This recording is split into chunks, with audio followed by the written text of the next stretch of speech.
Bonjour à tous, ravi de vous retrouver pour ce nouveau numéro du Samedi Politique. Depuis une semaine, on assiste à une véritable cacophonie gouvernementale. Statu quo, confinement léger ou plus strict, à quelle sauce allons-nous être mangés? Les Français vont-ils accepter ces nouvelles restrictions sans révolte? C'est à ces questions que nous allons répondre dans quelques instants. Mais avant, bien sûr, je vous demande dès à présent de commenter, de partager et cliquer sur le fameux pouce en l'air. Allez, c'est parti!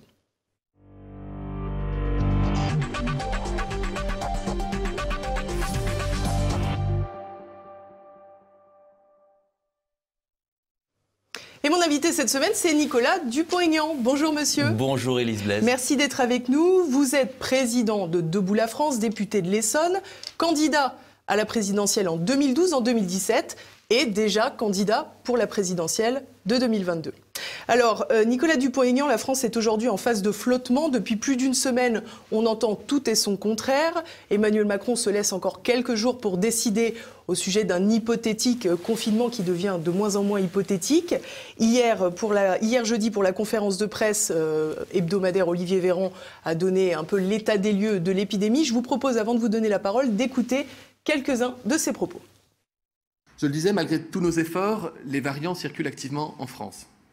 Au cours du mois de janvier, on estime être passé de quelques 500 patients environ par jour atteints de ces variants au début du mois de janvier, c'est plus élevé que ce que nous pensions, à plus de 2000 patients par jour atteints de ces variants actuellement.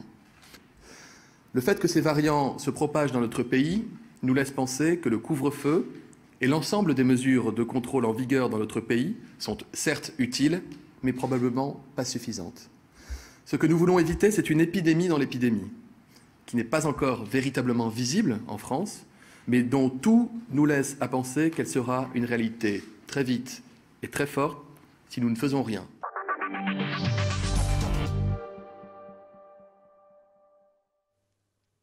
Alors Nicolas Dupont-Aignan, ça fait un an maintenant que la France a connu cette crise sanitaire. Olivier Véran alerte désormais sur les hospitalisations. Quand on nous parlait il y a un an essentiellement des réanimations, des patients en soins intensifs, on nous parle également du variant anglais, de cette menace qui monte. Faut-il reconfiner la France? Tout d'abord, je vais vous dire, le premier confinement, je l'avais approuvé parce qu'il n'y avait pas de recul, on n'avait pas de masque, pas de test, on était à l'aveugle et le gouvernement avait détruit les masques et n'avait pas prévu les lits d'hospitalisation. À la suite du premier confinement, j'ai dit « Attention, il faut prendre les mesures pour éviter un deuxième confinement ». Et j'ai proposé le contrôle strict des frontières, vraiment fermé. J'ai proposé de donner des masques FFP2 pour les publics fragiles, parce qu'il vaut mieux protéger les gens fragiles que d'enfermer tout un peuple. J'ai proposé de doubler les lits d'hospitalisation. Et j'ai proposé de tout faire pour faire des recherches sur les soins précoces pour arrêter la dérive vers l'hospitalisation. Rien n'a été fait. On a fermé les frontières. Les tests, on va revenir sur les frontières. Les tests, si, un petit peu. On a eu le deuxième confinement. Je me suis dit, ils vont quand même se dire, il y a un moment où il faut prendre des mesures strictes pour éviter la mort du pays. Parce que ce qu'on ne dit pas, c'est que le confinement en troisième reprise, c'est la mort du pays. Ce sont des drames sociaux, ce sont des drames sanitaires, parce que les gens ne sont pas opérés des maladies cardiaques, des maladies, etc. C'est un drame économique abominable. C'est la misère et l'explosion sociale. Eh bien, ce que je trouve absolument ahurissant, c'est qu'on nous refait le coup. Aucun recul notamment sur les pays qui ont évité cela, notamment les pays d'Asie. Et vous me parlez des frontières. Ben, les frontières, non, ils ne sont pas vraiment contrôlés. Pendant un an, on nous a dit ça ne sert à rien. Maintenant, on nous dit oui, on contrôle. Mais, par exemple, il n'y a pas d'exigence de test négatif pour les frontières terrestres. Donc, en fait, on recommence. Alors, est-ce qu'on peut l'éviter? Moi, je considère qu'on peut encore l'éviter si on prenait des mesures drastiques, rigoureuses, de protection des Français plutôt que d'enfermement. Mais c'est quoi ces mesures drastiques alors? Si on ne reconfine pas, parce que le reconfinement paraît justement comme la mesure drastique par excellence. Mais non, la vraie mesure drastique, c'est d'abord de contrôler les frontières pour pas qu'il y ait de variants qui arrivent. On nous dit que le variant anglais est arrivé. Mais il y a le variant sud-africain qui est beaucoup plus dangereux parce que les vaccins ne sont peut-être pas efficaces contre le variant sud-africain. Donc là aussi, j'aimerais qu'on anticipe. C'est-à-dire qu'il y a un vrai contrôle strict des frontières avec double test. Un premier test pour entrer en France Et ensuite, 48 heures d'isolement, 48 heures avec un second test immédiat. Il faut être intransigeant là-dessus. Qui soit pratiqué, du coup, en France, par des organismes faits oui, pour. comme ça se fait dans beaucoup de pays. Parce que là, on voit qu'il y a beaucoup de lignes qui demandent, mais... par exemple, de présenter un test PCR de moins de 72 heures. On sait qu'une partie des Français les font sur Photoshop. Voilà, c'est n'importe quoi. Aller à Roissy, c'est le bazar le plus total. C'est la honte du monde. Non mais, vous allez... quelqu'un revenait d'Arabie Saoudite il y a quelque temps, il m'a dit c'est rigoureux, il y a un test négatif, un double test 48 heures après, et en revanche le pays vit. Vous allez en Asie, n'en parlons même pas. Donc l'Europe a été incapable, par idéologie sans frontiériste, de comprendre qu'il vaut mieux être enfermé dans son pays qu'enfermé dans son appartement. La France est grande, on a un pays magnifique, on peut vivre en France si on se protège, ce qu'on n'a pas fait. Donc je demande de la rigueur là-dessus. Et puis je demande ensuite qu'on change de stratégie. Au lieu d'enfermer tout un peuple, je demande qu'on isole les malades, la moindre des choses, et surtout qu'on protège nos anciens. Et je vais vous donner une anecdote. On les isole comment, les malades? Alors, les malades isoler, il y a des hôtels vides partout. Si on était raisonnable, on pourrait donner de fortes incitations pour que quelqu'un de positif s'isole pendant 8 jours dans un hôtel organisé pour soulager son milieu familial. Mais rien n'est organisé. On n'aide pas les Français à s'organiser. Autre point, et ça je veux le dire à nos anciens qui nous regardent, plutôt que de paralyser le pays et même d'isoler nos anciens qui sont dans des prisons dans les EHPAD et qui meurent de solitude.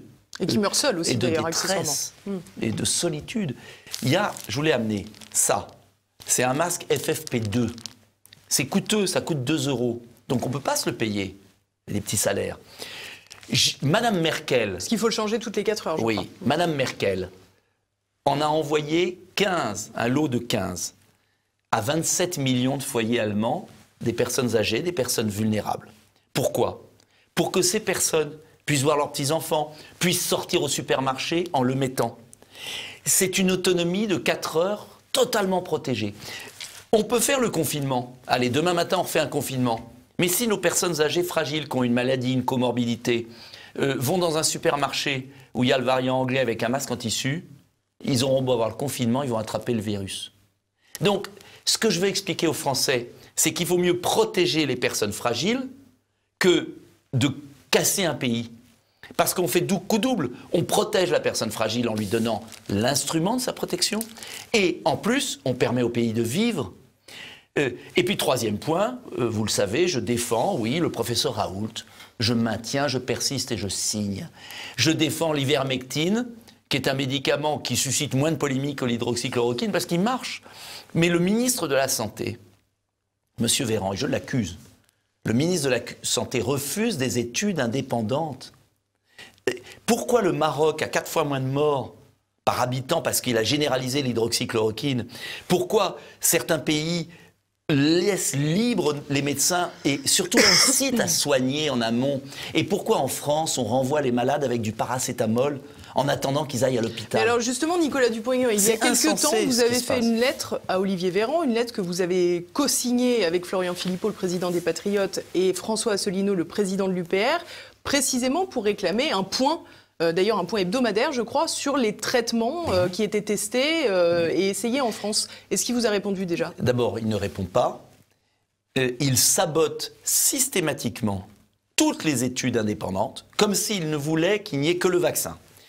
Et je regrette d'ailleurs que d'autres personnes n'aient pas voulu signer ma lettre, parce que dans cette affaire, je rencontre tous les jours des médecins indépendants. Vous l'avez proposé à Marine Le Pen, Rassemblement National? Je pense que, je ne sais pas si M. Asselineau l'a proposé, mais j'aurais aimé qu'elle la signe, parce que, et puis des Républicains, et Bien puis sûr. d'autres, de gauche, de droite, j'en m'en fous, parce que c'est quand même incroyable de se dire qu'il y a des milliers de médecins en France qui tâtonnent, qui essayent des traitements, qui ont des résultats, et que l'État, le ministère de la Santé, bloque tout. Comme s'il ne voulait pas qu'il y ait une autre voie. Or, si vous arrivez à soigner, si vous arrivez à éviter l'hospitalisation, il n'y a plus le drame du Covid, il n'y a plus l'obligation vaccinale, il n'y a plus la mise sous tutelle d'un pays, il n'y a plus le gouvernement par la peur. Et j'accuse aujourd'hui le ministre de la Santé de la stratégie du pire. Je l'accuse. Il y a toutes les preuves de la stratégie du pire. Et c'est pourquoi d'ailleurs la majorité vient de dissoudre la commission d'enquête parlementaire de l'Assemblée nationale. Mais c'est incroyable ce qui se passe. Mais alors justement, comment lisez-vous cette situation, Nicolas Dupont-Aignan? Parce que si on vous suit, je suis désolée de vous le dire, on va encore vous accuser de complotisme, YouTube va encore nous faire des misères. Et si vous nous expliquez finalement qu'on détourne le regard de possibles traitements, que tout est mis vers la stratégie de la vaccination, que tout est mis vers la stratégie de la peur, si je vous suis, quel est le but? Alors, sur la vaccination, je ne suis pas un anti-vaccin systématique. Moi, j'ai simplement dit, je veux qu'on ait du recul sur le vaccin ARN. S'il marche, j'en serais ravi. Mais quand j'entends M. Fischer, M. Vaccin du gouvernement, c'est pas moi, qui dit sur RTL, il y a une semaine, je ne sais pas si le vaccin protège plus de 2 à 3 mois, et ça, aucun journaliste ne l'a repris, et quand M. Vaccin du gouvernement dit ça n'empêche pas de transmettre, je m'interroge. Et quand M. Raoult dit il y a des variants qui fait que... alors on nous dit que le variant anglais serait traité par le vaccin, j'en serais ravi. Mais ce que je veux dire, c'est que même si le vaccin marche, comme le gouvernement est incapable de livrer les doses, on va encore avoir au moins 6 à 9 mois sans vaccin efficace, au sens d'immunité collective. Oui, bien sûr. Donc, il serait peut-être temps d'offrir des masques FFP2 à nos anciens, comme l'a fait Mme Merkel. Il serait peut-être temps de contrôler nos frontières avec rigueur pour éviter le variant sud-africain. Soyons anticipons. Il serait peut-être temps de diffuser l'ivermectine. J'ai rencontré, un réanimateur qui me dit « Mais on utilise l'ivermectine en complément, en réanimation ». Alors je lui dis, mais pourquoi les médecins de ville ne sont pas informés de ça? Et pourquoi on n'essaye pas ce traitement? Ou on le teste, je ne sais pas. Pourquoi ce Moyen-Âge? En fait, on est revenu, vous savez, les médecins de Molière, des chapeaux pointus, qui viennent sur nos plateaux de télévision, qui d'ailleurs sont payés par des laboratoires pharmaceutiques pour la plupart, qui nous ont vendu d'ailleurs le remdesivir plein pot. D'ailleurs, Madame Lacombe a eu la Légion d'honneur parce qu'elle s'est trompée sur tout. Donc, moi, je demande juste qu'on procède par addition, qu'on offre aux Français une palette de solutions. Je ne suis pas de ceux qui nient la gravité de l'épidémie. Je ne suis pas dans le complotisme à dire que, voilà... non, il y a un réel danger. Il faut soigner les Français, il faut protéger les plus fragiles. Il ne faut pas fermer le pays. Parce que si on ferme le pays et qu'on ne soigne pas les gens et qu'on ne les protège pas, on aura quand même l'épidémie et on aura la mort sociale, c'est-à-dire des conséquences psychologiques, psychiatriques, sanitaires désastreuses. Et c'est ça qui m'énerve aujourd'hui, pardonnez-moi ce mot un peu familier, mais ce qui m'énerve, c'est qu'en fait on procède par exclusion. Il n'y aurait que le vaccin, mais il n'est pas là tout de suite, donc on n'y peut rien. Et puis sinon, circuler, il n'y a rien à voir. Et ce qui me choque encore plus, c'est que le Parlement a fermé, Élise Blaise, c'est qu'on n'était pas nombreux dans l'hémicycle pour combattre la décision d'état d'urgence sanitaire, parce qu'on peut très bien imaginer qu'on impose un couvre-feu, mais qu'on le vote, comme en Angleterre, comme en Israël. Moi, il faut dissocier la fermeture du Parlement des mesures à prendre. Et je regrette et je vous le dis très clairement, je regrette que tous les députés du Rassemblement national, dont Marine Le Pen, aient été absents. Ils ne sont pas venus. Vous parlez du vote le 20 janvier dernier sur il y avait personne le du prolongement de Rassemblement l'état national. d'urgence. Et je suis vraiment pas content que ni le Front National, ni les Républicains ne soient très combatifs. Et encore, les Républicains ont été combatifs là-dessus, pour une fois, plus que le Rassemblement national. Pourquoi Marine Le Pen a disparu? C'est inacceptable. Il se passe des choses graves dans le pays. On est en train de supprimer la démocratie. Parce qu'au nom de quoi? Parce qu'il y a un virus, avec beaucoup de morts, il n'y a plus de Parlement. Au nom de quoi un homme seul, Emmanuel Macron, dans un conseil de défense sans aucun compte-rendu, assisté d'un conseil scientifique sans aucun compte-rendu, suspecté de conflit d'intérêts. Au nom de quoi ces gens-là décident de nos libertés publiques? Je ne sais pas si vous réalisez ce qui se passe. Justement, au début si de la Trump crise, avait fait ça ou Poutine, mais qu'est-ce qu'on dirait? Au début de la crise, on a vu que le gouvernement invitait régulièrement les chefs de parti. Vous y étiez conviés, bien entendu, à l'instar de Marine Le Pen, de Florian Philippot à plusieurs reprises. Est-ce que c'est toujours le cas? Alors nous ne sommes plus invités. Monsieur Castex, ne supportant pas la contradiction, ni Monsieur Véran, il n'invite que les présidents de groupes parlementaires. Comme ça, ils sont tranquilles. Et je regrette, là aussi, je suis désolé, vous allez trouver que je donne des leçons, mais je me sens parfois un peu abandonné par des trouillards. Je regrette, j'aime beaucoup M. Retailleau, qui est un type courageux, Mais là, il vient de voter l'état d'urgence sanitaire au Sénat jusqu'au 3 mai. Mais quand est-ce que les parlementaires vont jouer leur rôle d'hommes politiques? Nous sommes les représentants du peuple. Moi, j'aimerais qu'on vote sur les mesures et que chacun sache, les Français ont le droit de savoir ce qui est voté. Et qui vote quoi? Oui, parce que là, de quoi il s'agit? Il s'agit d'interdire certaines professions d'exercer, de vivre. Il s'agit d'interdire les Français de sortir de chez eux. Je ne sais pas si vous savez, Élise Blaise, qu'au Japon, par la Constitution, le confinement est interdit. Donc, je ne suis pas pour qu'on ne prenne pas des mesures. Attention, il y a des situations graves, il y a des gens qui meurent, je veux qu'on prenne des mesures. Mais je demande que ces mesures se fassent, j'allais dire, à l'air libre, c'est-à-dire que les Français sachent qui vote quoi, que j'aimerais qu'on ait un débat d'idées sur les solutions. Par exemple, est-ce qu'on peut encore éviter le confinement par des mesures de précaution ciblées? J'aimerais qu'on protège les plus fragiles. C'est ce gouvernement qui a, par exemple, qui a remis au travail les conjoints des personnes vulnérables. Vous savez, les personnes qui ont des maladies, diabète, hypertension, qui devraient être protégées. S'il y a une catégorie de Français à protéger en télétravail et à indemniser, ce sont les personnes qui souffrent de comorbidité, qui, eux, vraiment sont en très grand risque. Eh bien, le gouvernement les a remis au boulot. Donc, si vous voulez, ce qui ne va pas, c'est l'incohérence. Et c'est pour ça que les Français n'en peuvent plus. C'est qu'ils ne comprennent pas l'incohérence. On vous met dans le métro, mais on n'a pas le droit d'aller sur un télésiège à l'air libre. Non mais c'est... Le restaurant de l'Assemblée est ouvert, la buvette du Sénat est ouverte, mais les restaurants qui ont pris des précautions sont interdits.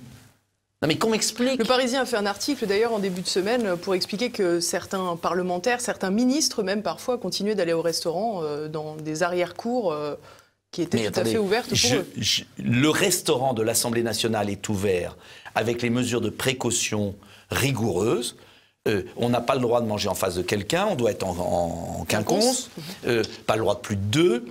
Pourquoi ce qui est fait pour les parlementaires n'est pas fait pour les Français? Mais comment accepter cela? Je vous assure, quand je suis rentré dans le restaurant de l'Assemblée, je me suis dit, mais c'est incroyable. Nous, on a le droit et les Français n'ont pas le droit.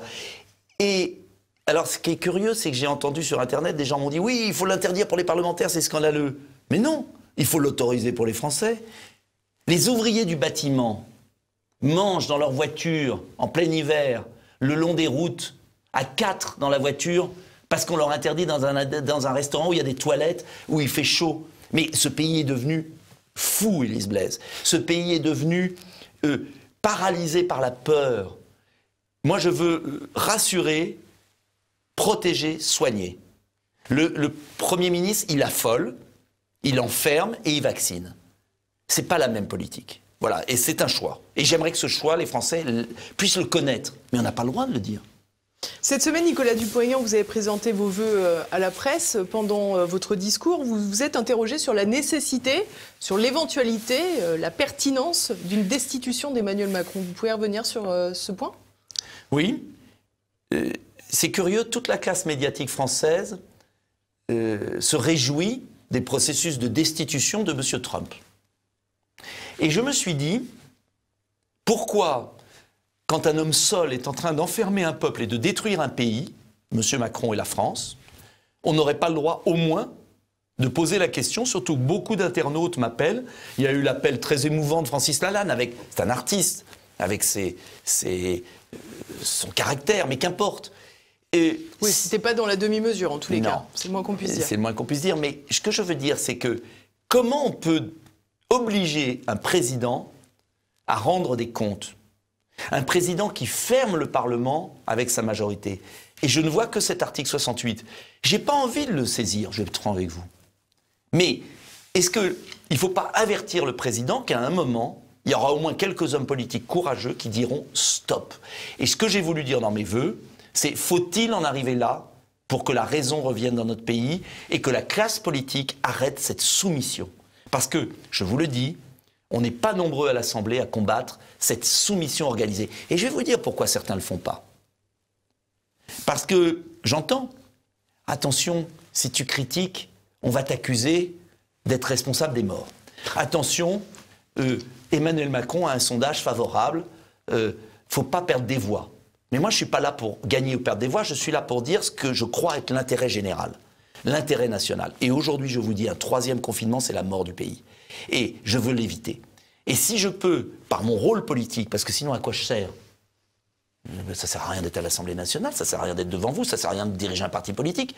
Si je ne dis pas ce que je pense. Et on m'a dit aujourd'hui, tiens, qu'il y a 2 ministres, M. Le Maire et M. Blanquer, qui en privé passent leur vie à dire que cette dictature sanitaire est une folie pour la nation. Alors pourquoi ils ne démissionnent pas? Pourquoi Marine Le Pen ou certains leaders des Républicains sont aux abonnés absents? Parce qu'ils ont peur de perdre des voix. Là, l'heure est grave. Il faut sauver le pays. Il faut proposer une autre stratégie.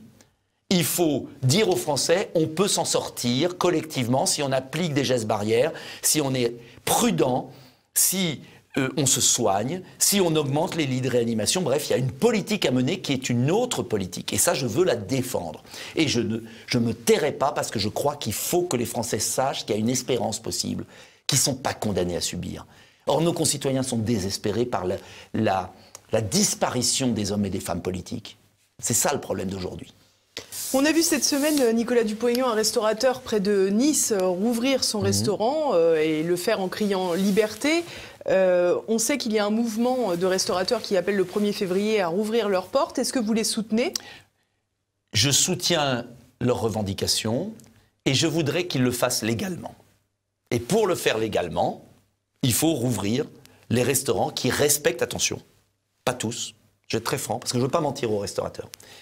Les restaurants qui respectent les règles sanitaires et qui ont suffisamment d'espace doivent être ouverts. Ceux qui sont trop petits et qui font bar ne pourront pas être ouverts. Vous voyez, moi je veux pas, je serai carré. Je dis ce que je pense et ce que je crois bon pour le pays. Donc je vais être très franc.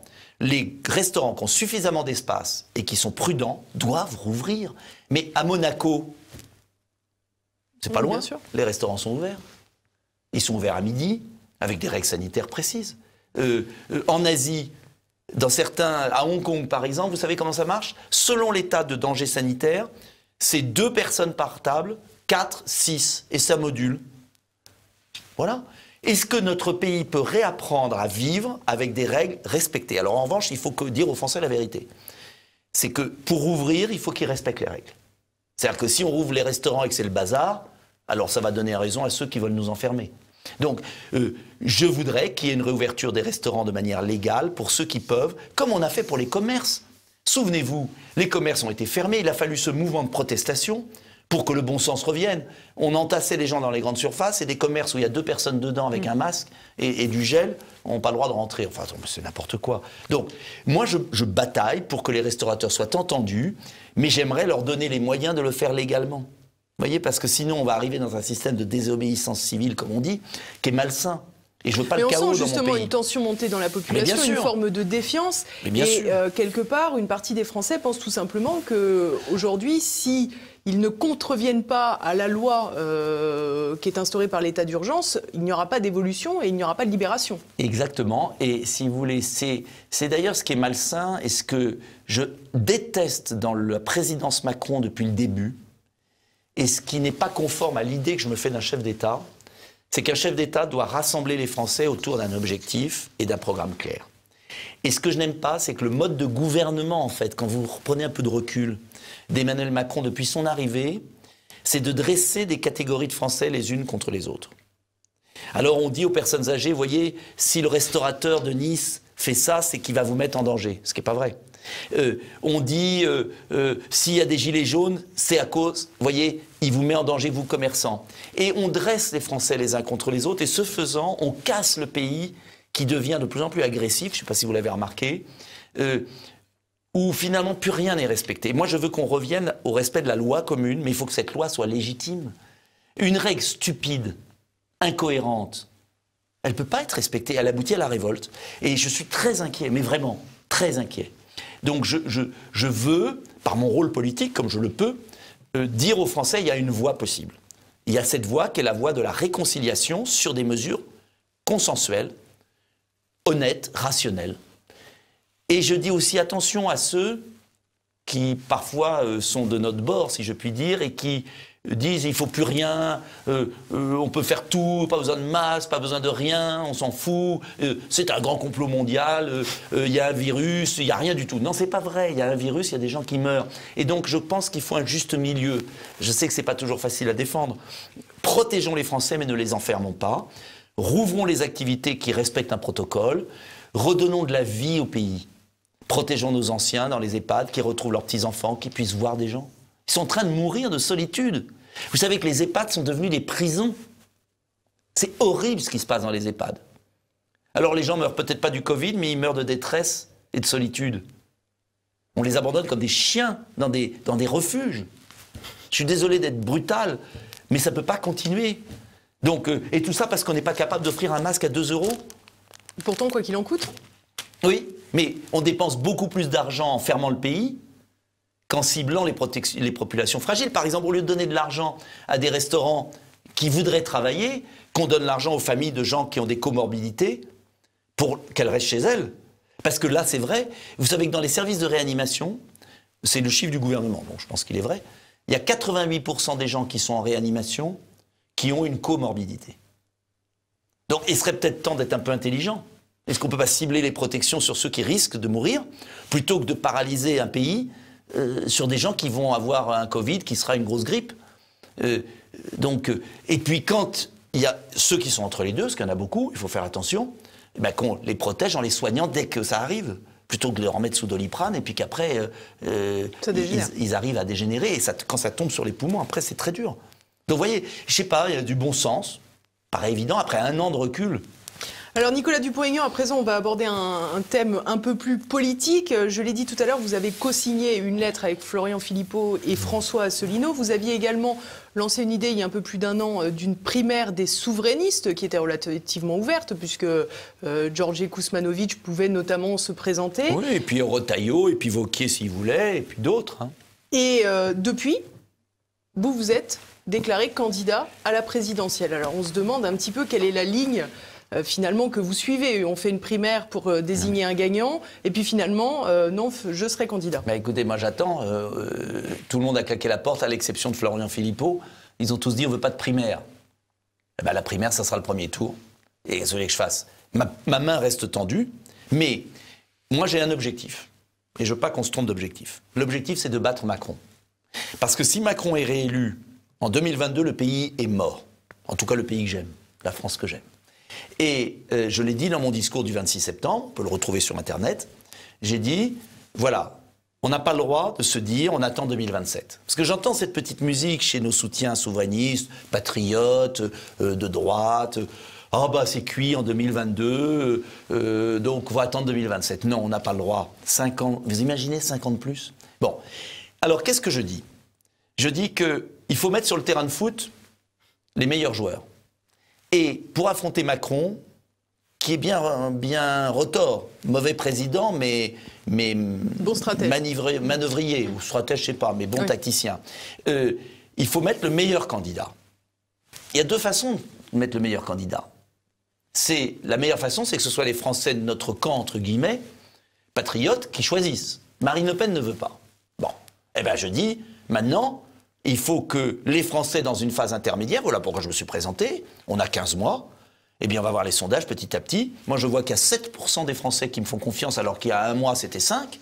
Il y a 2 mois, c'était 3. Donc, il y a de plus en plus de Français qui me rejoignent parce qu'ils savent que je propose un projet sérieux, capable, notamment sur le plan économique, de battre Emmanuel Macron. Et c'est ça qui m'intéresse. Et ce que je veux, c'est rassembler tous les patriotes, mais d'où qu'ils viennent, sur le redressement national. Et je pense que ça passe par un projet sérieux. Et je pense que Marine Le Pen, quelles que soient ses qualités, qu'elle en a, n'a pas le projet économique qui permettra de sauver la France. Voilà, je le dis, je le pense. J'aurais aimé que ça se fasse à l'amiable. J'entends votre discours, Nicolas Dupont-Aignan. Force est de constater toutefois que le dernier sondage montre que Marine Le Pen est la meilleure candidate face à Emmanuel Macron, puisque c'est elle qui arrive à 48 points dans un certain cas. Mais arriver à 48% entre nous, quand Macron est dans cette situation de crise et détesté des Français, ça montre encore une fois qu'elle fait gagner Macron. Et je vais vous dire... j'ai regardé en 2017... Enfin, personne d'autre ne parvient à se maintenir. Mais attendez, non, parce qu'on n'a pas testé quelqu'un d'autre. Excusez-moi. Enfin, on ne peut pas tester quelqu'un qui est à 7% au premier tour. Pourquoi tester au second tour des personnalités autres que Marine Le Pen. Testez M. Retailleau, testez M. Wauquiez, testez M. Dupont-Aignan, testez M. Zemmour, testez le général de Villiers, testez tout qui vous voulez. Et vous verrez qu'on balaye Macron. J'en suis convaincu. Et je vais vous dire une chose. On nous a refait le coup de 2017. En 2017, on nous a sorti un sondage exactement pareil, je l'ai retrouvé. Il date de 2016. Et on nous disait, Marine Le Pen est à 47% et Emmanuel Macron, ou je ne sais pas qui, est à 53%, elle peut gagner. Mais parce qu'on veut nous enfermer dans ce duel. Et qui veut nous enfermer dans ce duel? Le système politique. Parce qu'ils savent que Marine Le Pen est la meilleure candidate pour Emmanuel Macron. Ils le savent. Et je fais tout pour qu'on propose un candidat qui puisse battre Emmanuel Macron. Mais je souhaite que Marine Le Pen nous soutienne, comme moi je l'ai soutenue à son époque. Je ne suis pas dans une guerre avec elle. Je suis comme l'entraîneur de foot. L'entraîneur de foot, parfois c'est dur de dire à un joueur « Non, je ne vais pas te mettre sur le terrain, je vais mettre un autre. » Parce qu'il faut qu'on gagne. Alors le joueur, il n'est pas content. Mais il n'y a que ça à faire. Parce que moi, je vous dis très clairement, je sais que si on retrouve le même duel, je sais comment ça va finir. Parce qu'on ne peut pas convaincre les Français de gagner. Ça va finir que vous soutiendrez Marine Le Pen. Ça va finir, non, qu'Emmanuel Macron va gagner. Et je ne le veux pas. Et contrairement à ce que vous croyez... Marine Le Pen, non, tout de même. Je vais vous dire, je ne suis même pas sûr qu'elle soit au second tour. Et je ne suis même pas sûr que Macron soit au second tour. Et je pense que quand 80% des Français, ça c'est quand même un sondage catégorique, 80% des Français ne veulent pas du duel Macron-Le Pen. C'est énorme. Ça veut dire quoi? Ça veut dire qu'ils attendent d'autres personnalités, d'autres démarches, d'autres parcours et d'autres projets. Moi, j'ai été maire 22 ans. J'ai redressé une ville en difficulté. J'ai désendetté ma ville. Mon parti n'a pas un centime de dette. Je peux affronter Macron dans un plateau comme ça. Il ne pourra pas me dire « Vous avez ruiné votre parti, vous n'êtes pas capable de gouverner la France ». Je peux affronter un plateau où on ne pourra pas me sortir ça ou ça ou ça. Et je suis convaincu que c'est comme ça qu'on va battre Emmanuel Macron. Alors, après, si les Français estiment que ce n'est pas le cas, je m'inclinerai. Mais je ne veux pas qu'on perde une nouvelle fois. Et je veux proposer aux Français un projet. Je voulais le proposer d'abord dans une primaire pour éviter d'aller jusqu'au premier tour. Mais je ne désespère pas de convaincre dans les mois qui viennent. Et quand je vois que Marine Le Pen est incapable de s'opposer à Emmanuel Macron sur l'état d'urgence sanitaire, est incapable de faire une proposition alternative, je me dis qu'il faut que j'y aille, que c'est mon devoir. Voilà, je suis franc. J'y vais, je dis franchement les choses. Et je suis convaincu que beaucoup de Français patriotes, de droite, de gauche ou d'ailleurs, qui voient ce qui se passe dans le pays, vont se dire il faut quelqu'un d'autre. On ne peut pas continuer ni avec Macron ni avec Le Pen. C'est pas possible. Il faut y aller maintenant. Et je les appelle à me rejoindre. Voilà, clairement, nettement, sur un beau projet. Et puis on verra. On a des mois pour y arriver. Et puis on verra, ce sera le mot de la fin. Oui. Souvenez-vous, Balladur-Chirac. C'est vrai. Souvenez-vous, Balladur-Chirac. Chirac était à 7-8%, 9%. Hein. Et Balladur, bon. Et Marine Le Pen s'est balladurisée depuis quelques mois. Vous êtes le nouveau Jacques Chirac, alors? Non, alors je ne vous souhaite pas ça sur le plan du fond. Mais rien n'est acquis. Tout est ouvert. Laissons les Français juges, quand même. Hein? Quand même. Quand même.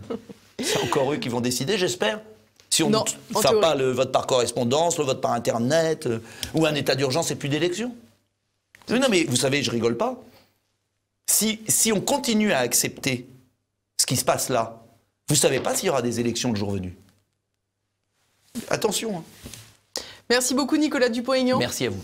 Merci à tous de nous avoir suivis. Je vous le répète, n'oubliez pas de partager, de commenter. Et tout s'en va et tout tombe, donc c'est le moment de terminer. Bonne fin de semaine à tous, on se donne rendez-vous la semaine prochaine.